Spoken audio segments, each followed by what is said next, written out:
Hola, bueno, muy buenos días. Como ya les dijo Carlos, yo soy la primera ponente de este taller de tanatología.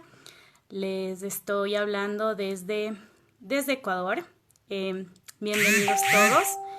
De antemano, pues, gracias por la confianza tanto en Carlos como en los organizadores y en todas las personas que vamos a participar en este taller. ¿Listo?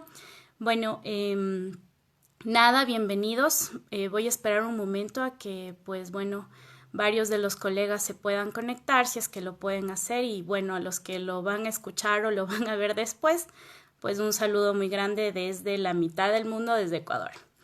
Bueno, me vuelvo a presentar, mi nombre es Ana del Valle, tengo 27 años, actualmente les pido una disculpa por las molestias técnicas. Bueno, actualmente me encuentro trabajando en una ONG, su nombre es Hayas. Estamos, bueno, manejando el tema de Venezuela, estamos manejando desde una primera línea de acción todo el tema, trabajando con esta población que se encuentra migrando masivamente. Ecuador es uno de los países destino. Antes era un país de tránsito, pues ahora se encuentra como un país de destino por la situación tan grave que se encuentra, en la cual se encuentra pues Venezuela. Bueno, hola, ¿cómo están todos, compañeros? Brian, Nancy, ¿cómo les va? Y al resto de colegas. Bueno, vamos a empezar. Mi ponencia, mi exposición la he denominado Tanatología, su nacimiento, desarrollo y su aplicación en la praxis del trabajo social. ¿Listo? Bueno, he dividido esta ponencia en 4 puntos importantes. El primero, pues, es la construcción de la definición como tal del término exacto. El segundo es una línea cronológica de cómo fue desarrollándose, cambiando la tanatología hasta ser lo que todos sabemos que se constituye hasta el día de hoy.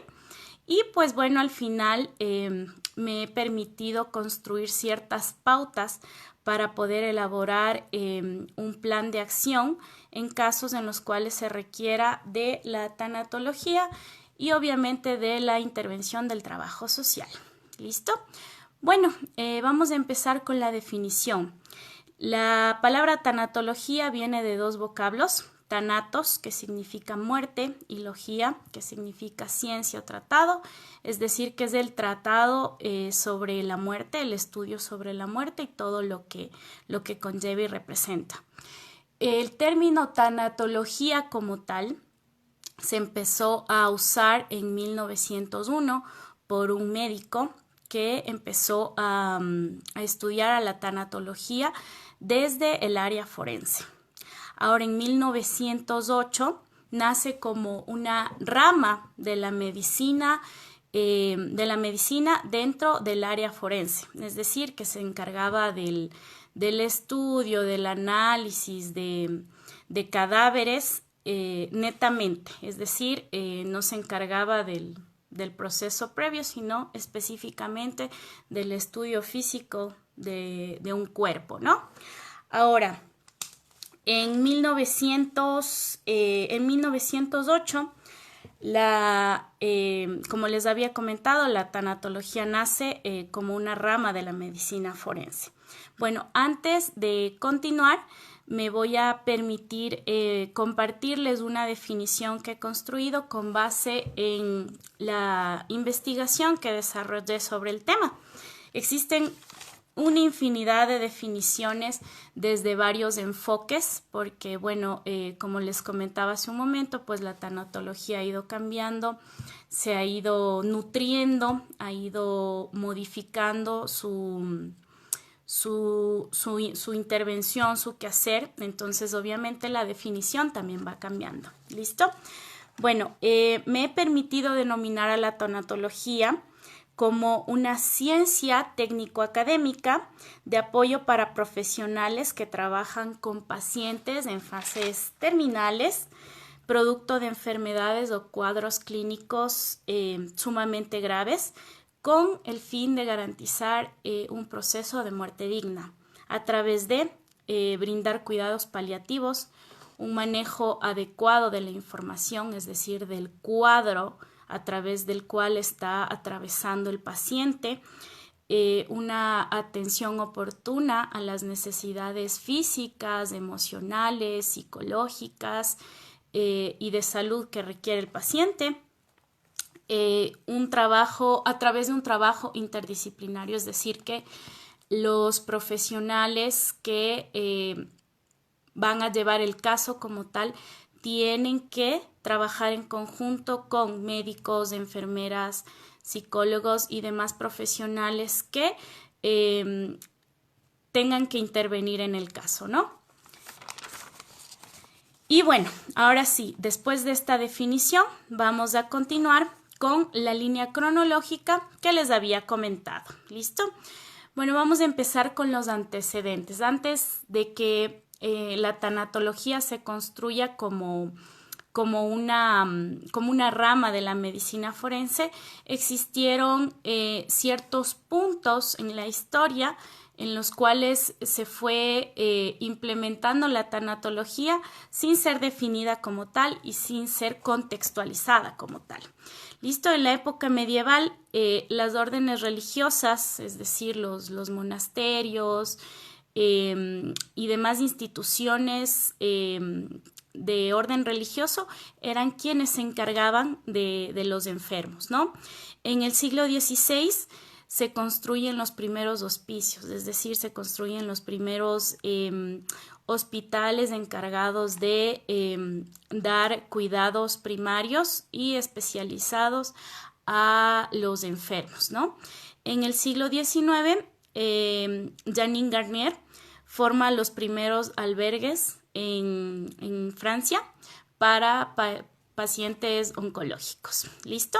Bueno, ahora sí, retomando el tema un poco, desde 1908, como les había comentado, la tanatología nace como una rama de la medicina forense.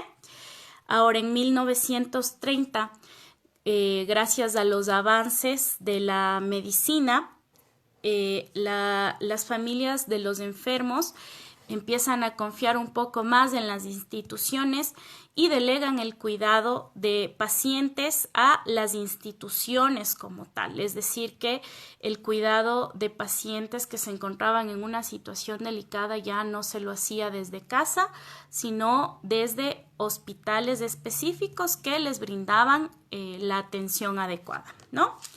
Ahora, desde 1950, recordemos que este es un año bastante crítico a nivel mundial, ya que es un periodo posguerra en el cual existieron muchísimas muertes por la situación como tal. La salud y la sociedad empiezan a redefinir a la muerte, ¿no? Empiezan a considerarla como un fracaso dentro del proceso de la salud. ¿Por qué digo que un fracaso? Porque después de haber tenido que perder a tantas vidas en una guerra, la medicina tenía que responder de forma adecuada frente a las necesidades de un paciente. Entonces, la muerte empieza a ser concebida de esta manera. Entonces, los familiares, al verse en esta situación, pues empiezan a confiar mucho más en la medicina, en los hospitales como tal, para no solo cuidar de los pacientes enfermos, sino que para que les puedan brindar una respuesta y no solo que puedan cuidar de ellos perdón, en sus últimos momentos, sino que les brinden una respuesta pese a que el cuadro pueda ser que termine con la muerte como tal, ¿no? Ahora, en este mismo año, la tanatología empieza a ser aceptada como una ciencia, es decir, como un estudio más formal y no solo como una rama o como una guía, sino como una profesión mucho más concreta que generaba acciones mucho más palpables y tangibles en los casos en los cuales se requería. ¿Listo? Bueno, dentro de este contexto, debido a lo que les comentaba sobre la muerte como un sinónimo de fracaso en la sociedad, por el contexto en el cual se encontraba en ese momento la historia, empiezan a surgir ciertos puntos dentro del cuidado y dentro de... mil disculpas, creo que se cortó un poco la transmisión. Volvemos. Empiezan a surgir ciertos puntos que requerían de ciertos cambios en el cuidado y la atención para pacientes cuyas enfermedades eran terminales. Estos puntos son cambiar las expectativas en cuanto a la medicina. Como les había comentado, pues ya no solo se esperaba que se brinde el cuidado, sino una respuesta frente al cuadro, una respuesta que represente el salvar la vida del paciente a toda costa. La necesidad del paciente y de sus familias empieza a ser ignoradas. ¿A qué me refiero con esto? Pues que las familias y los pacientes empiezan a ser vistos como una estadística como tal. El objetivo final era que el paciente que tenía determinada enfermedad pues tenía que ser salvado a toda costa, y las circunstancias bajo las cuales se encontraba esta persona y sus familias, sus personas allegadas, sus amigos, pues empiezan a ser relegadas, ¿no? Ahora, dentro de esto surge una situación que hasta el día de hoy ocurre y que la voy a tocar más tarde, pero en este momento simplemente la voy a mencionar. Se empieza a naturalizar el ocultar la realidad del cuadro del paciente, ¿ya? Por ejemplo, si un paciente que tiene insuficiencia renal pues tiene ya un diagnóstico y tiene ya determinado un tiempo entre la enfermedad y la consecuencia final, que es la muerte, pues los médicos y los familiares prefieren ocultarle el cuadro para no agravar su situación. ¿Listo? Esto porque la situación emocional no está bien contenida y porque la información como tal no se está manejando correctamente entre los involucrados en el cuadro del paciente. ¿Listo? Bueno, en 1962 cambia el paradigma porque empieza a desarrollarse un estudio de la tanatología como tal, gracias a una profesional en Europa. Esta profesional empieza a desarrollar una investigación sobre cómo se está abordando los casos de pacientes que se encuentran en fases terminales, que se encuentran en una situación de muerte inminente, a través de un análisis de caso con varios estudiantes. Algunos eran de medicina, otros eran de psicología y de otras áreas.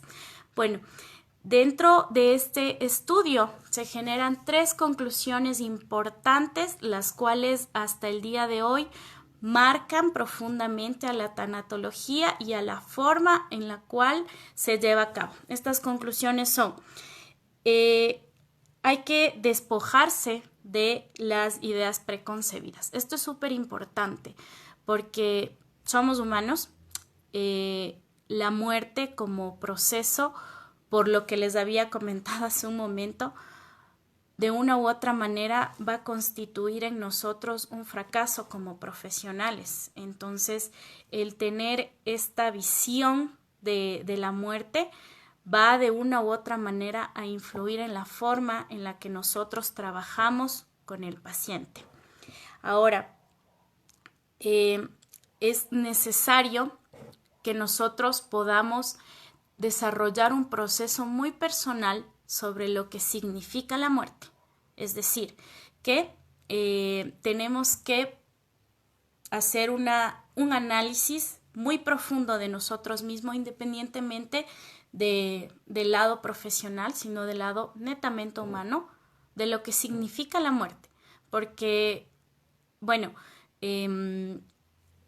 no todas las personas pues ven a la muerte como esto, como una catástrofe, como el fin de la vida. Muchos colegas, incluso me atrevo a decir que pueden considerar a la muerte como un punto a partir de el cual pues la vida continúa de alguna u otra manera. Y esto es muy necesario porque al momento de nosotros tratar con los pacientes, esta concepción siempre va a influir al momento de nosotros tomar acción. Entonces, es súper importante que nosotros podamos tener bastante claro esto para que esta percepción no interfiera negativamente, no interfiera de forma errónea, por decirlo así, al momento de nosotros trabajar directamente con el usuario o con el paciente. La última y la más importante conclusión de este estudio es que siempre hay que tomar en cuenta las necesidades y los requerimientos del paciente. Muchas veces nosotros pues nos subimos al pedestal de profesionales y vemos al paciente, a la persona como un objeto y no como un sujeto. Y obviamente por su condición pues esto esta concepción se fortalece, por decirlo así, se toma de forma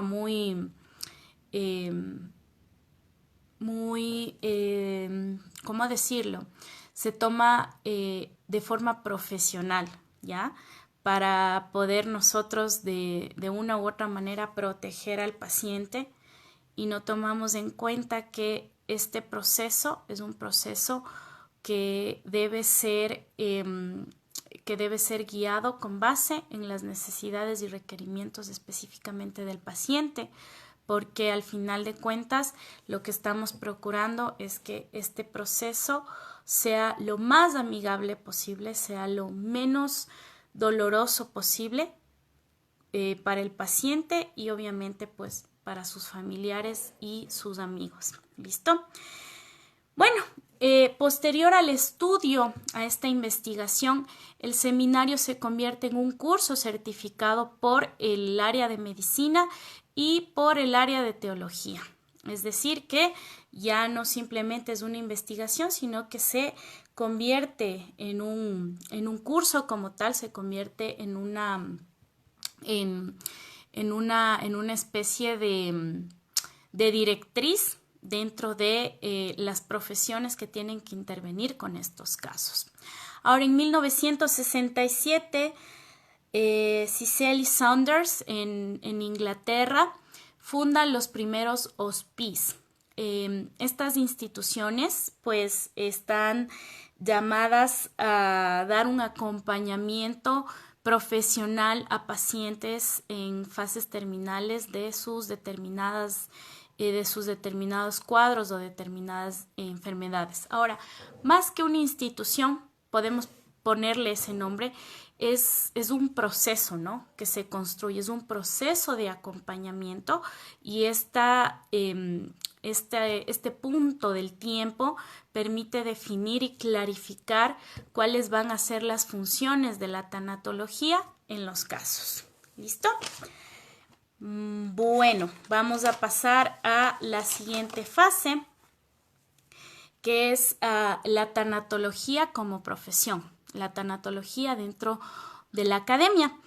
Me he permitido conversar con varios colegas de distintos países Y bueno, lo que me han sabido manifestar es que la tanatología varía mucho. En algunos países, pues es una profesión como tal de tercer nivel universitaria. En otros es una profesión técnica. En otros países, pues es una especialización, es decir, es un posgrado o, o una especialización, ¿no? Bueno, hablando específicamente de 3 países, en Chile, la tanatología en varias universidades, perdón, constituye una tecnología, ¿no? Es decir, que existen tanatólogos que se forman como tal y que tienen un título previo al tercer nivel. Ahora, dentro de México existe una asociación de tanatología y como tecnificación pues tenemos un diplomado en tanatología como tal. Ahora, en España la tanatología es un máster, como profesión es un máster, un masterado. Y en España tenemos a la Asociación Internacional de Tanatología. Esta asociación reúne a varios países de Latinoamérica, entre ellos tenemos a México, tenemos a Costa Rica, Guatemala, Argentina y Puerto Rico. Lo que busca esta asociación es continuar perfeccionando y alimentando a la tanatología a través de las experiencias en estos países y busca ser ya una asociación global, es decir, que varios países ya se vayan uniendo a esta asociación y que permitan enriquecerla para que pueda seguir creciendo, ya que es una profesión, es una directriz sumamente importante. ¿Listo? Bueno, ahora, dentro de nuestra praxis, la tanatología como tal es supremamente importante y ahí me voy a permitir hacer una aclaración y sobre todo dejar súper enmarcado esto. La tanatología no solo debe ser usada ni debe servir de apoyo para los colegas que se encuentran en el área de salud o en instituciones que trabajan directamente con pacientes que tienen cuadros terminales o instituciones que trabajan con pacientes o usuarios que de una u otra manera por sus situaciones propias han intentado quitarse la vida o tienen padecimientos o adicciones cuyo fin puede ser ¿no? La muerte es una situación que puede ocurrir en cualquier momento. La muerte es natural y por lo que les mencionaba hace un momento en la línea del tiempo, pues la muerte es vista como un fracaso, pero nos estamos olvidando del lado humano, ¿no? Y la muerte puede suceder en cualquier momento, bajo cualquier circunstancia, y es nuestra obligación como profesionales tener claro esto y siempre poder tener definido un plan de intervención. Obviamente no podemos tener una varita mágica y tener ciertas directrices y lineamientos, pero lo que sí podemos tener previsto es que la muerte puede ocurrir en cualquiera de nuestros espacios de trabajo y que nosotros debemos estar listos para poder ser la primera línea de contención y de apoyo para las familias y las personas que estén atravesando por esta situación, ya sea que trabajemos en el área de educación, en el área empresarial, en el área de medio ambiente, en cualquiera de las áreas en las cuales nosotros nos desempeñemos. Es estrictamente importante que nosotros tengamos a la tanatología como parte de nuestro trabajo y de nuestro accionar.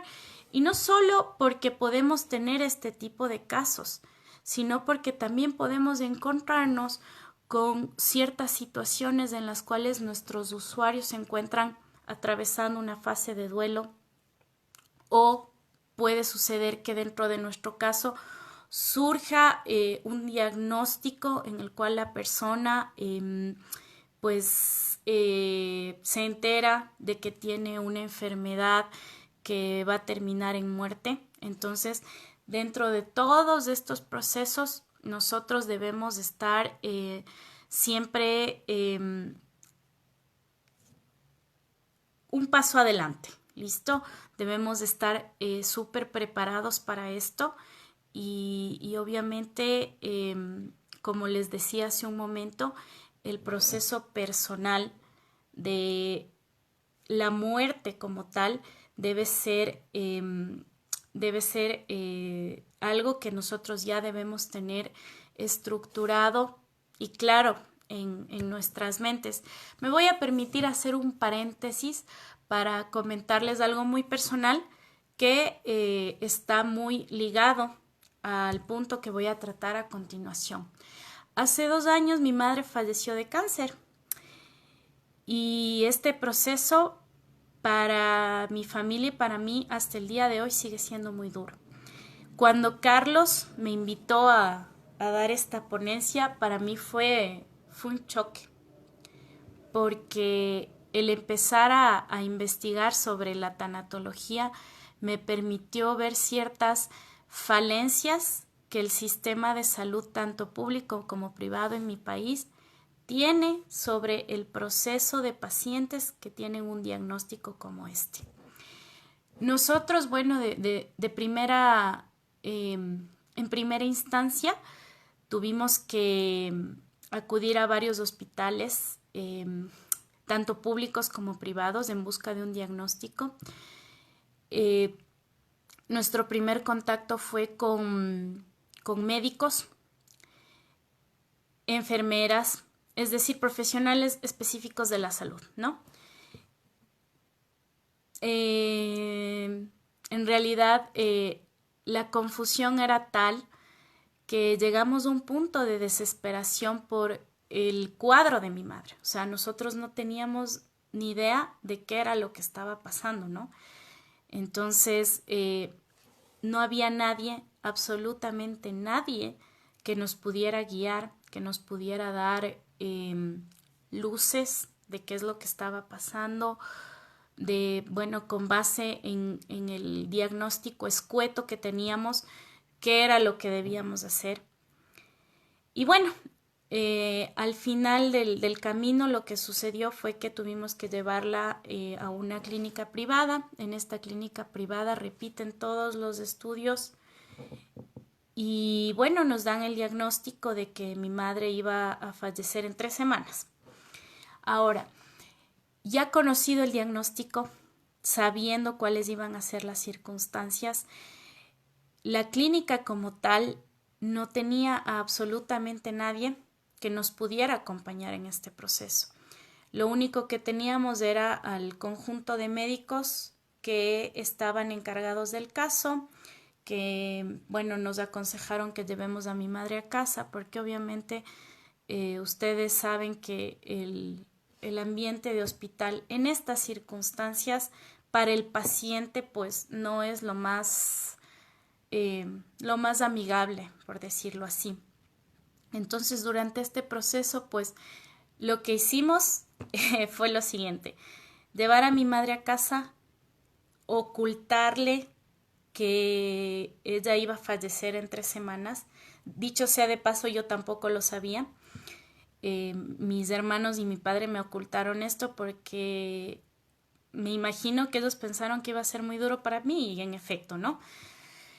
Entonces, al punto al que quiero llegar con esto es que en estas circunstancias, el tener a una persona que pueda apoyar a la familia, que pueda apoyar a la familia para que la familia sea el sostén del paciente, es no importante, esencial, es vital, es humano. Y Bueno, en mi caso, pues no sucedió de esta manera, lo que me permitió ver que esta situación como tal, estas situaciones como tal, se naturalizan tanto y se tecnifican tanto que nos olvidamos del lado humano, de las necesidades emocionales y psicológicas tanto del paciente como de su familia. Entonces, me he permitido elaborar ciertas directrices para nosotros poder generar adecuadamente un plan de acción previo al tratamiento con un paciente que se encuentre bajo estas circunstancias. ¿Listo? Ahora, como les había dicho, la tanatología no solo es necesaria e importante en estos casos, sino en todos los aspectos y para todos los profesionales que trabajen con estos casos. Es decir, no es exclusiva de la psicología, la psiquiatría o el trabajo social, que trabajan obviamente directamente con las necesidades sociales y emocionales de los pacientes, sino que es necesaria en todos los profesionales que trabajan directamente con estas con estos pacientes. ¿Listo? Ahora, es necesario y es importante poder tomar en cuenta los siguientes puntos para nosotros poder hacer un plan de acción adecuados. ¿Listo? El primero ya lo he mencionado y ya he dado las razones específicas de por qué es importante. El segundo pues es tener en cuenta siempre los objetivos de la tanatología. Los objetivos de la tanatología son 3, que son los más importantes. El primero, pues, es más ligado a la medicina, que es el brindar los cuidados paliativos, es decir, que los síntomas físicos que tenga el paciente puedan ser tratados de forma continua y específica para poder aliviar el dolor físico del paciente. Eso es una de las cosas más importantes a través de las cuales trabaja la tanatología. La segunda es el apoyo constante tanto al paciente como a su familia para que puedan llevar este proceso de la mejor forma. El tercer punto, pues, es la empatía, ¿no? Muchas veces la empatía como tal está un poco distorsionada, ¿no? Se ve desde una concepción un poco vertical, es decir, yo me pongo en tus zapatos porque soy un profesional. No, tenemos que verlo siempre desde el lado humano, porque las circunstancias por las cuales están pasando estos pacientes pues son un proceso humano y es una situación de la cual nadie, absolutamente nadie, está libre, ¿no? Entonces la empatía debe ser vista desde ese punto, ¿no? Obviamente sin perder nuestras líneas, porque estas líneas nos van a permitir poder dar una atención mucho más específica y mucho más acorde a las necesidades del caso, ¿no? Y como último punto tenemos la dignidad en la muerte. Este punto engloba a los otros puntos que he venido tocando,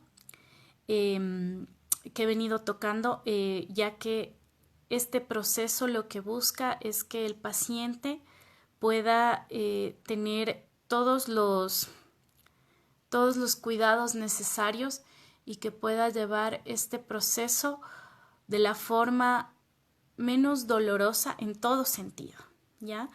Y esto solo se logra con el trabajo conjunto de los profesionales que están interviniendo y obviamente de la familia, que es un punto crítico muy importante, ¿ya? Bueno, voy a leer un poco los comentarios de los colegas para ir respondiendo y al final vamos a tocar el tema de las directrices que me he permitido construir para poder generar un plan de acción adecuado. Dice Incama Impo, en el caso personal de usted, necesitaba la atención de cuidados paliativos. Esta área es la que se encarga en realizar este acompañamiento tanto para el paciente como para la familia. Yo trabajo en esa área y me gusta mucho el trabajo que se realiza. Pues sí, así es. Como les comentaba, en el caso personal que le sucedió pues a mi familia, se brindaron los cuidados paliativos desde la medicina, pero el tema espiritual, que lo voy a tocar también, el tema emocional de mi madre, pues quedó totalmente suelto, y los que tuvimos que encargarnos de esta situación, pues fuimos nosotros. Y sucedió algo sumamente curioso. Mi familia me pedía que yo sea la contención, o sea, que yo sea la profesional encargada. Y déjenme decirles, colegas, que cuando algo así sucede en el seno familiar es muy complicado, es muy difícil. Pero bueno, lo que rescato de esta situación como tal es que mi definición de la muerte me ha permitido humanizarla mucho más, porque claro, mi concepción también era, bueno, si habiendo tantos avances en la medicina, ¿cómo no se puede encontrar la cura para este padecimiento o prevenirla, ¿no? Ahora mi concepción de la muerte ha cambiado mucho y esto me ha permitido poder trabajar de forma mucho más empática con los casos. Yo trabajo mucho con casos de pacientes oncológicos en la organización en la cual desempeño mis labores, y esta experiencia personal me ha permitido ser mucho más humana, mucho menos técnica, y poder brindar un acompañamiento mucho más caluroso a las familias y a los pacientes que así lo requieren. Ahora, vamos con María Patricia García. Dice, cierto, no solo se puede tener el conocimiento tanatológico para el trabajo institucional, para solo aquellos que trabajan en el sistema de salud, sino para la totalidad de la intervención. Uno no sabe si la problemática de una persona o familia puede ser por un proceso de duelo. De hecho, hay que recordar que después de la muerte de un miembro de la familia, esto al no tener una ayuda se puede destruir, los miembros se disgregan. Así es, por supuesto que sí, y por eso es que se toma tanto en cuenta, y lo he mencionado tanto, a la familia. La familia es el segundo punto crítico después de la muerte del paciente, ya que esta familia se va a ver sumamente afectada. E independientemente del lugar que el paciente ocupaba en esta familia, la muerte siempre va a significar un cambio, un giro, un punto de quiebre en el círculo familiar y en el ciclo propio de la familia. Siempre la muerte va a significar un cambio, y obviamente depende de las circunstancias bajo las cuales se desarrolló la situación como tal. Esto va a influir en la familia, ¿no?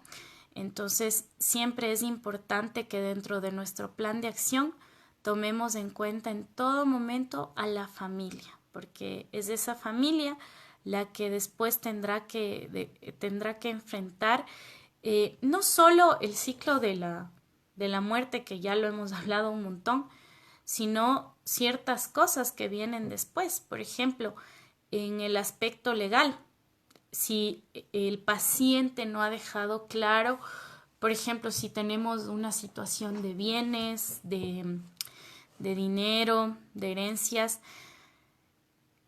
si el paciente no ha dejado esto bien definido desde esta área, sin duda alguna, la familia va a tener puntos críticos que enfrentar en este sentido, y eso es algo que lo vemos en el quehacer profesional siempre, ¿no?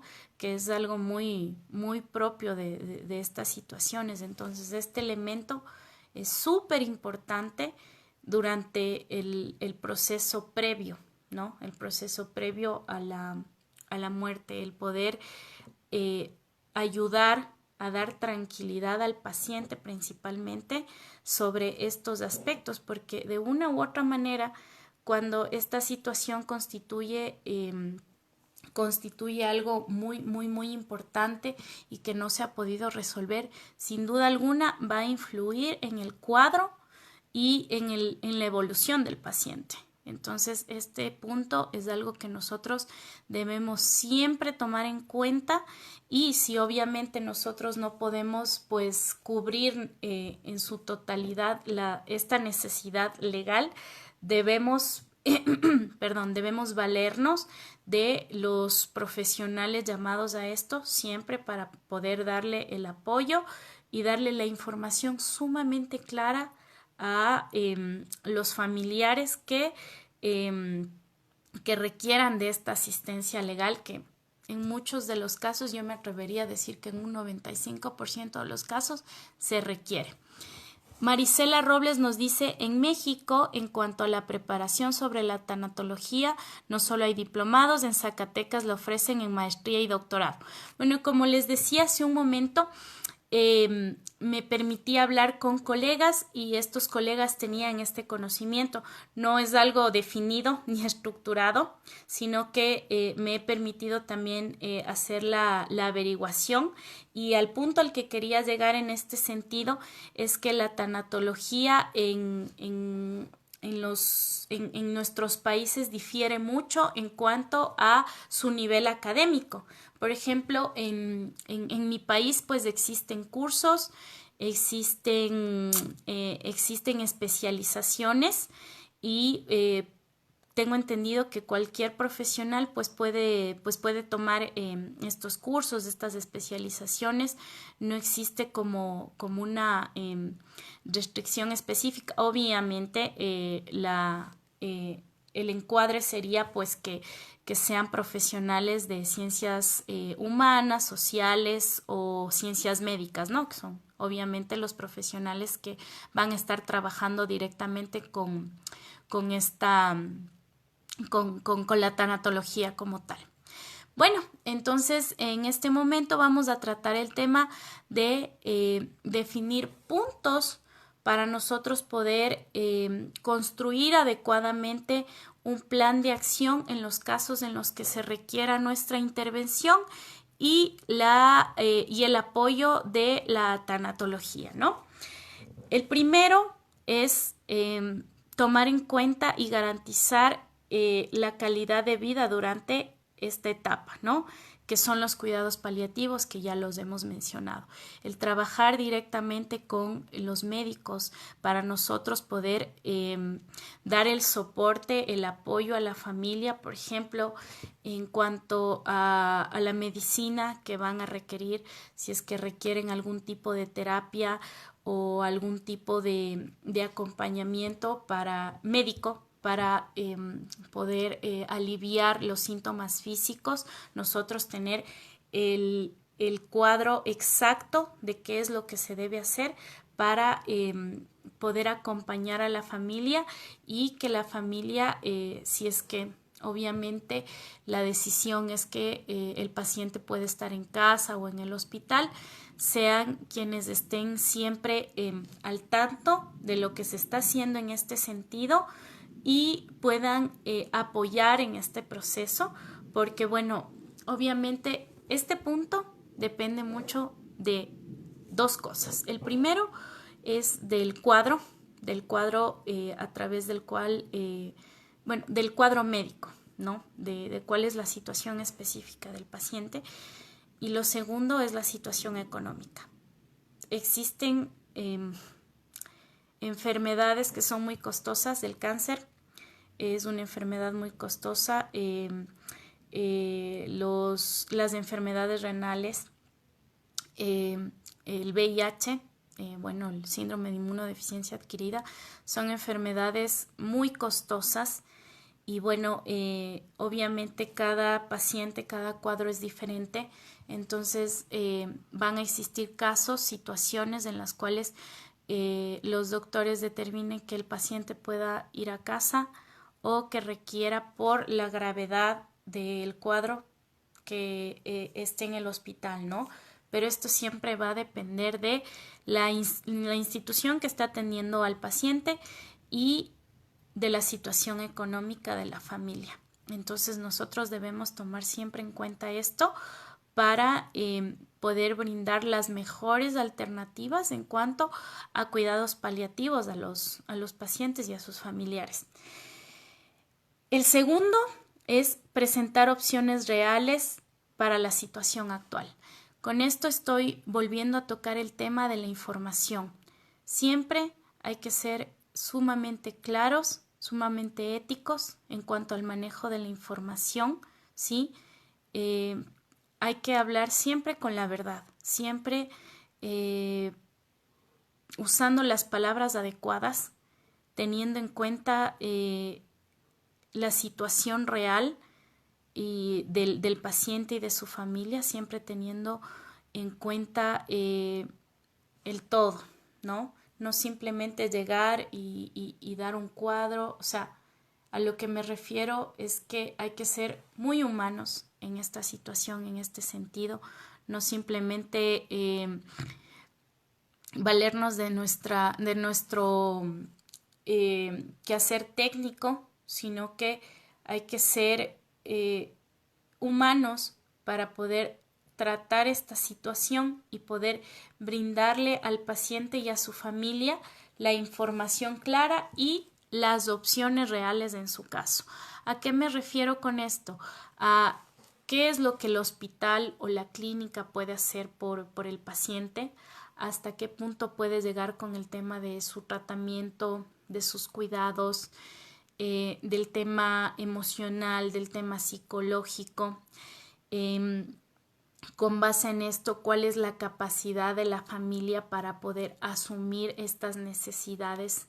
Entonces, siempre el poder presentar estas opciones claras con base en la situación real de la familia va a ser sumamente importante para que el proceso no se entorpezca, no existan problemas de esta índole que es un poco inadmisible, pero son cosas que pasan, que a veces olvidamos en nuestro quehacer y que no deberían suceder.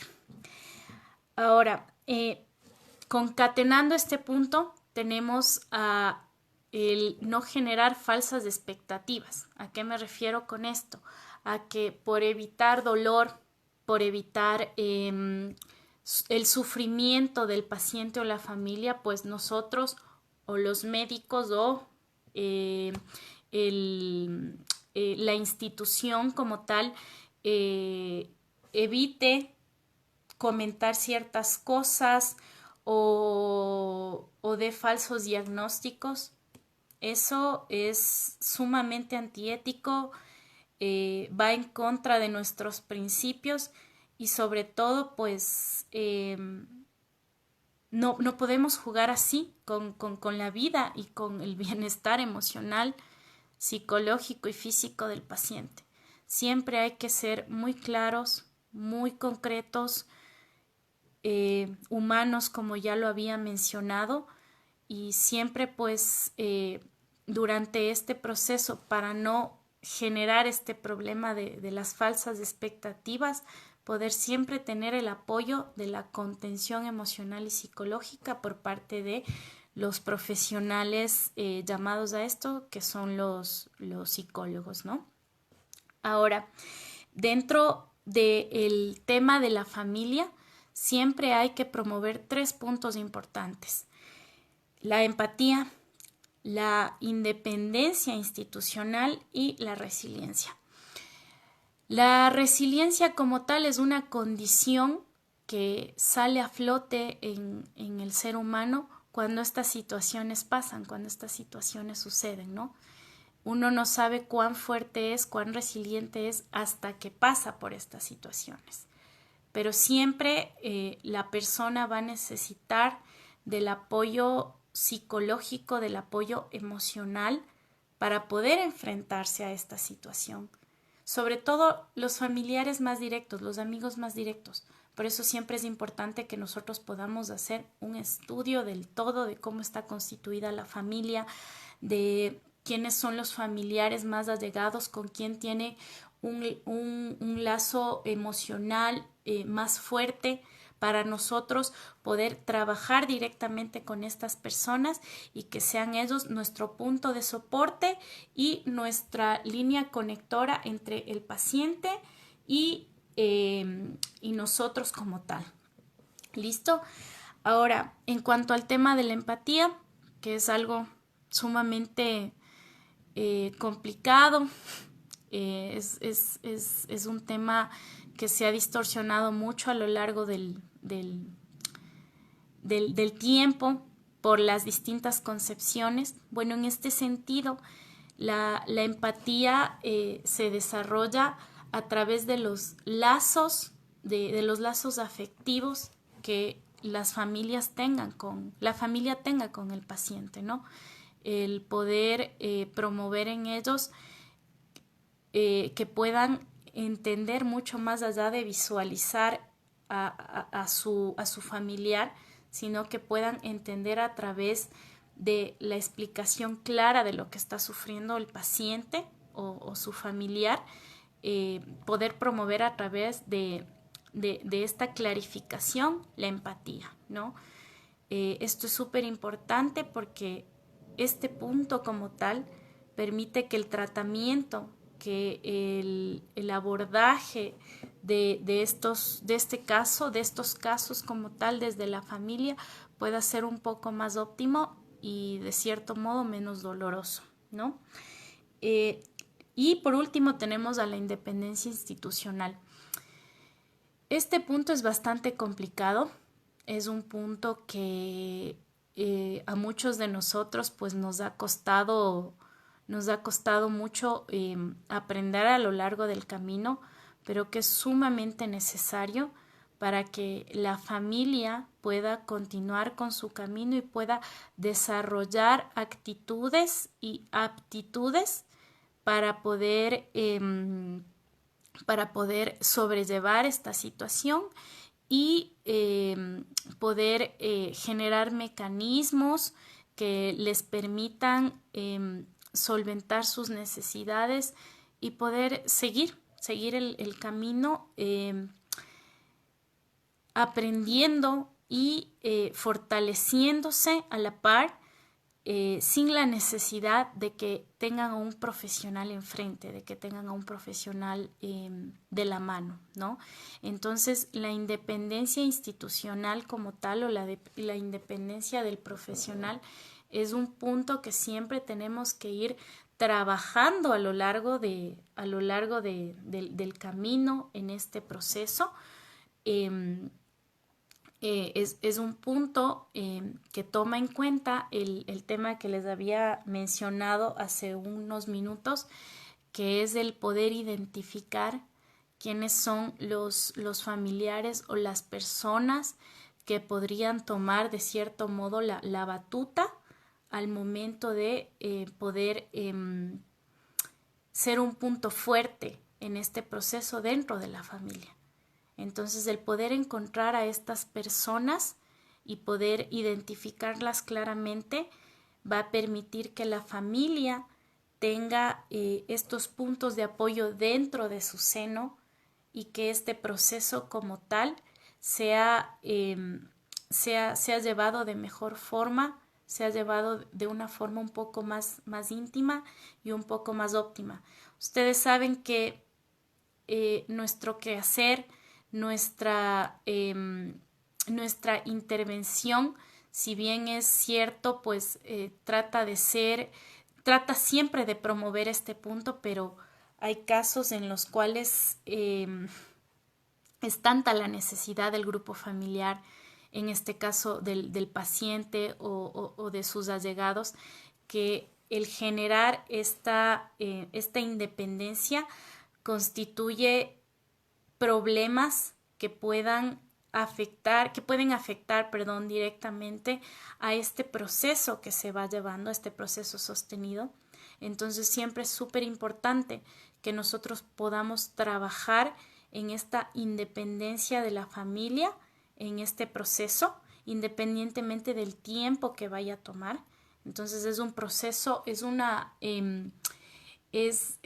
proceso que se va a ir trabajando a lo largo de todo este camino y que siempre debe estar presente en todas las acciones que nosotros ejecutemos.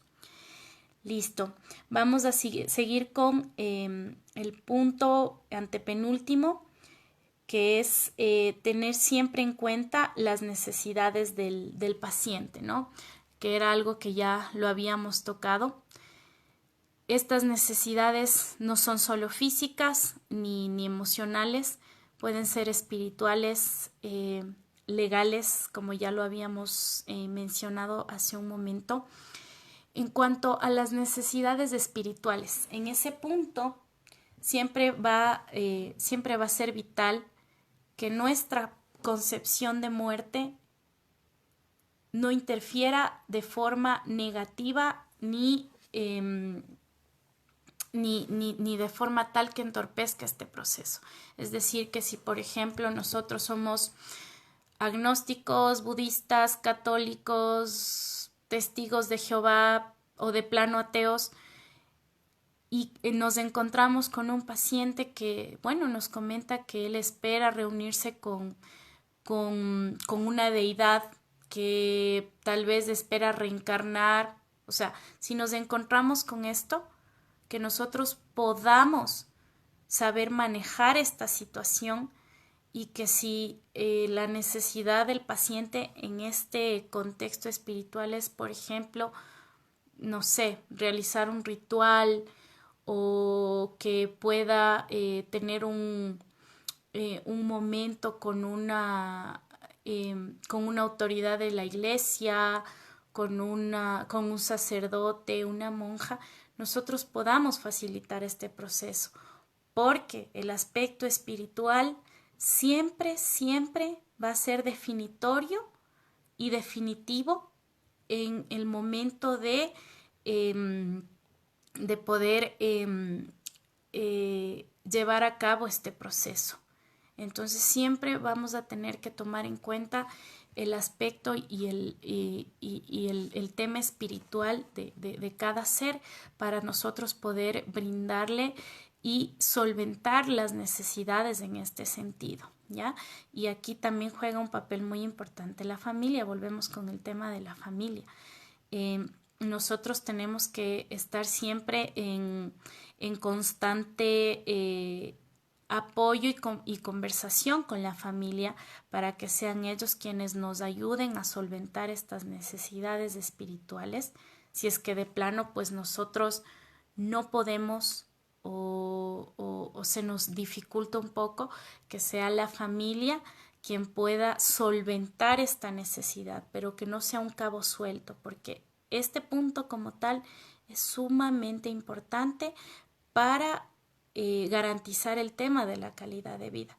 Muchas veces nosotros por nuestras creencias, por nuestra concepción de lo que es la vida, de lo que es Dios, del universo, nos olvidamos de este punto, que es sumamente importante, que es elemental en la vida del paciente, y que de una u otra manera puede mejorar la calidad de vida durante este proceso. Entonces es algo que nosotros siempre debemos tomar en cuenta al momento de elaborar nuestro plan de acción. Dentro de estas mismas necesidades tenemos al aspecto legal, que era algo que ya habíamos hablado. Siempre debemos tener el apoyo de los profesionales encargados de esta área, si es que el caso lo requiere. Como les comentaba hace un momento, yo creo que el 90% de los casos requieren de la clarificación y de de la clarificación de los asuntos en este sentido. Por ejemplo, si hay bienes de por medio, si hay situaciones no resueltas, esto de una u otra manera va a influir en la calidad de vida del paciente, de nuestro usuario. Entonces es algo que nosotros tenemos que trabajar en conjunto y tenemos que de una u otra manera solventar para que esto no represente una carga para el paciente y que de cierto modo para la familia posterior al proceso de la muerte pues sea un peso menos, ¿no? Obviamente estos procesos son largos, son engorrosos, pero si es que se pueden iniciar, si es que se pueden empezar y si es que, bueno, de una u otra manera se pueden resolver a lo largo de esta situación como tal, pues sería lo más óptimo, ¿no? No sucede así, lastimosamente, pero el poder brindarle esta alternativa a la familia y al paciente siempre va a ser sumamente importante para que no represente un problema mayor a lo largo del tiempo y durante el proceso de duelo que es bastante complejo, ¿no? Y bueno, como último punto, como penúltimo punto tenemos a la contención emocional. Esto siempre va a ser un elemento muy importante en este tratamiento, en este camino que vamos a recorrer con el paciente y su familia, ya que van a ir surgiendo situaciones a lo largo de esta línea en las cuales se va a requerir de la contención de un psicólogo, ¿no? Sobre todo para el paciente y la familia o los allegados que son los que están de primera mano recibiendo la información, encargados del tratamiento y bueno, que están que se encuentran permanentemente en este proceso. Entonces, el gestionar este tipo de apoyo siempre va a ser vital, esencial y sumamente importante, y es algo que pues debemos hacerlo y tomarlo en cuenta. No nos podemos permitir dejar este cabo suelto. ¿Listo? Y bueno, como último punto tenemos el trabajo interdisciplinario. Siempre tomar en cuenta que nosotros no somos todopoderosos y que debemos trabajar en conjunto con un equipo interdisciplinario, ¿no? Que todos tenemos líneas de acción que van a permitirle dar al caso, darle al caso todas las líneas de atención que éste requiere. Es decir, que nosotros necesitamos sí o sí estar en contacto, en permanente comunicación con todos los profesionales que se encuentran a cargo del caso para poder brindar una atención mucho más óptima, integral y mucho más responsable al caso, al paciente y a la familia. Bueno, pues con esto termino mi intervención. Espero que les haya servido todo lo que se ha dialogado el día de hoy, en este momento. Dejo abierto el espacio para preguntas, dudas, inquietudes que ustedes tengan, colegas. Y bueno, si no las tienen, pues conmigo sería todo. Espero que este taller nos pueda servir para poder nutrir de mejor manera nuestro quehacer profesional y para poderle dar la integralidad, la línea holística que necesita nuestro quehacer profesional permanentemente. Entonces, bueno, si tienen alguna pregunta, pues en este momento estoy abierta a poder solventar sus dudas. Si tienen alguna inquietud, pues estoy aquí para leerlos y escucharlos. Mientras tanto, pues voy a leer algunos de los comentarios que se han ido desarrollando a lo largo de la ponencia. Lourdes Gasca dice, así es, maestra, en la institución donde trabajo, que es hospital, dentro del manual del trabajo social no existe un apartado de algún plan de acción para estos casos y es de suma importancia ya que nos corresponde entregar el certificado de defunción a los familiares y las únicas palabras de consuelo son sentimientos. Sentimos mucho su pérdida, pero no existe un acompañamiento como tal. Exactamente, colega, por eso es que debemos tomar en cuenta todos estos elementos, ya que el acompañamiento solo como tal desde nuestra área muchas veces puede resultar muy escueto. Entonces necesitamos de una u otra manera poder cubrir todas las áreas que el caso requiera para que las necesidades se vean solventadas y que este proceso sea menos complicado para el paciente y su familia. Listo, seguimos con Nancy Antonio, dice excelente tema la tanatología, lo que aborda es el antes y después de la muerte, el duelo, ya que no es una enfermedad, es un proceso natural del ser humano. Así es, como les decía, debemos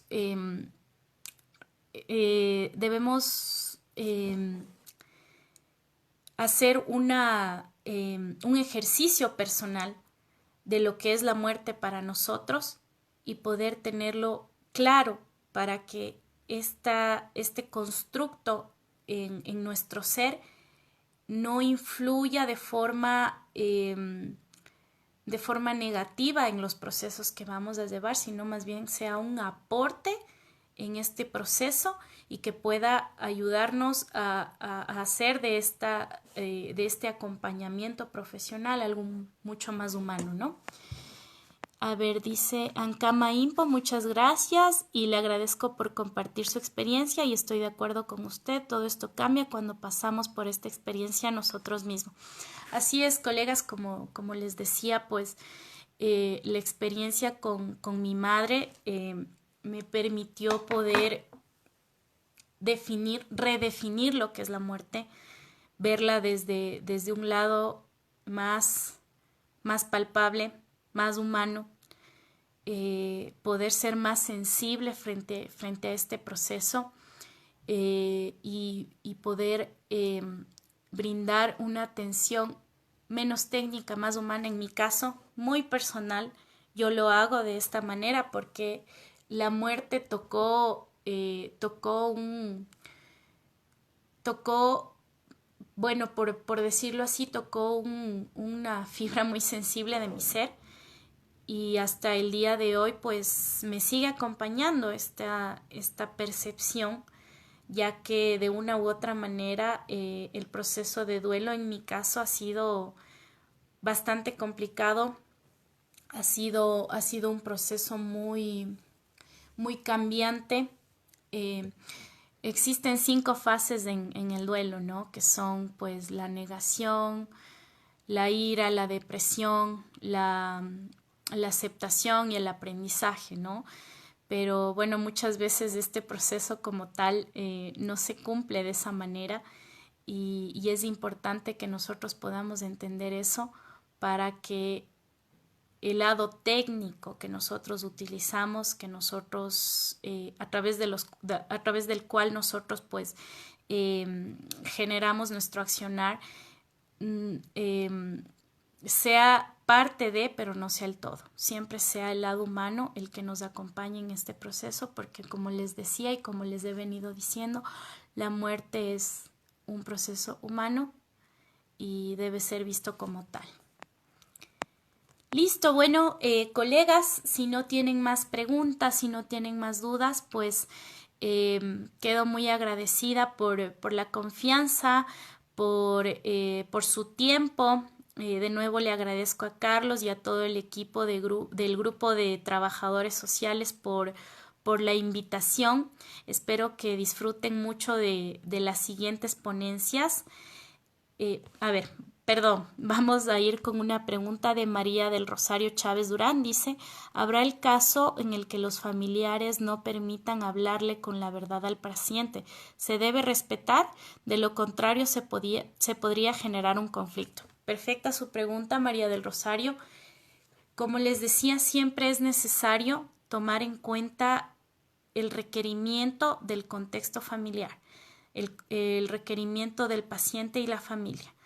Por eso hay que hacer un análisis muy profundo de cómo está el caso, de cómo está el cuadro del paciente y obviamente si es que el requerimiento, la necesidad de los familiares es que el tema no se aborde con el paciente, tendríamos que analizar esta situación, sentarnos con ellos a conversar, ver cuál es el motivo detrás de esta necesidad y no simplemente tomarlo como palabra escrita en piedra. ¿A qué me refiero con esto? A que la información, como les comentaba en los puntos de esta parte del taller, siempre debe ser clara y siempre debe ser tomada en cuenta con base en las necesidades del paciente. Entonces, no con esto estoy dando una respuesta concreta de si se debe o no se debe analizar el caso para poder saber qué es lo que se debe hacer específicamente. Entonces, en este sentido, colegas, les invito a que toda esta información que les acabo de compartir, que es muy específica, es bastante básica, pueda ser una directriz y no un elemento rígido, ¿sí? Que pueda ser una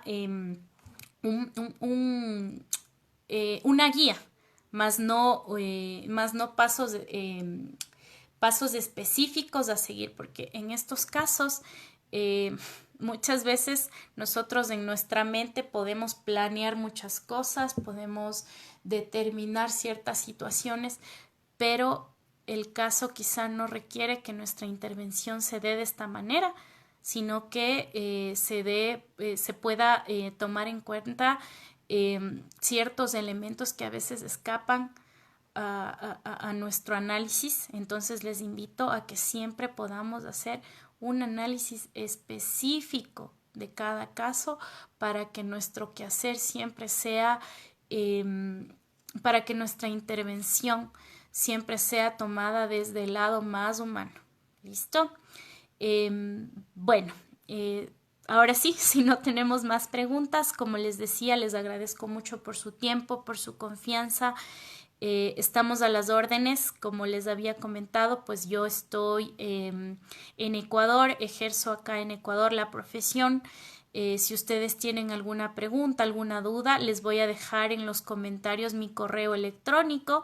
También pueden encontrarme en Facebook como Monse del Valle. Carlos, el administrador, es mi amigo en Facebook, entonces si ustedes tienen alguna pregunta adicional, quieren compartir algo referente al tema o referente al trabajo social como tal, pues estoy abierta a poder solventar sus dudas. Entonces, bueno, sin nada más, pues me despido. Espero que disfruten mucho esta primera jornada dentro del taller, que les sirva mucho dentro de su quehacer profesional y bueno, siempre tomando en cuenta la importancia de seguirnos preparando para poder brindar un mejor servicio a los usuarios y a las personas a las cuales nosotros atendemos todos los días. ¿Listo? Que les vaya muy bien. Les mando un abrazo a todos ustedes, colegas. Cuídense mucho y que tengan un feliz día. Un abrazo.